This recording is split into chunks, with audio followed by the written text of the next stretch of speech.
പറഞ്ഞതേ ഇല്ല. പ്രിപ്പയർഡ് ആയിരുന്നല്ലേ? ഒരു സർപ്രൈസ് തരാമെന്നായിരുന്നു ഒന്ന്. ശരിക്കും സർപ്രൈസ്ഡ് ആയി.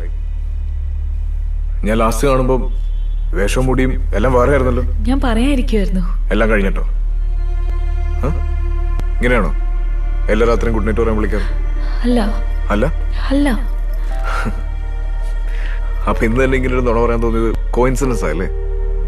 വിശ്വസിച്ചിരിക്കുന്നു കണ്ണടച്ച്. ഇനി എന്തൊക്കെയുണ്ട് എൻ്റെ അടുത്ത് ഇങ്ങനെ പറയാതെ വെച്ചിരിക്കുന്നത്? പേടി എനിക്കുന്നില്ലേ? അത് ഞാൻ പറഞ്ഞിട്ടുണ്ടോ എപ്പോഴല്ലോ? എനിക്ക് ശ്വാസം വിടണം ഗോവിന്ദ്. പേടിക്കാതെ ശ്വാസം വിടണം എനിക്ക്. അതിന് ഞാനാണോ തടസ്സം? അതെ, നീയാണ് തടസ്സം. എനിക്ക് എന്നെ പോലെ ആവണം ഗോവിന്ദ്, ഇനിയെങ്കിലും. നിനക്ക് വേണ്ട എന്നെ പോലെ അല്ല, എനിക്ക് വേണ്ട എന്നെ പോലെ. ആ എന്നെ കൂടെ ഇഷ്ടപ്പെടാമെങ്കിൽ ഇഷ്ടപ്പെട്ടാ മതി.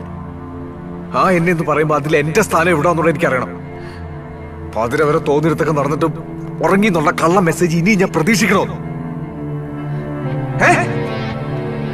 ജോബ് ഇന്റർവ്യൂ ഇവിടെ വെച്ചായിരുന്നു.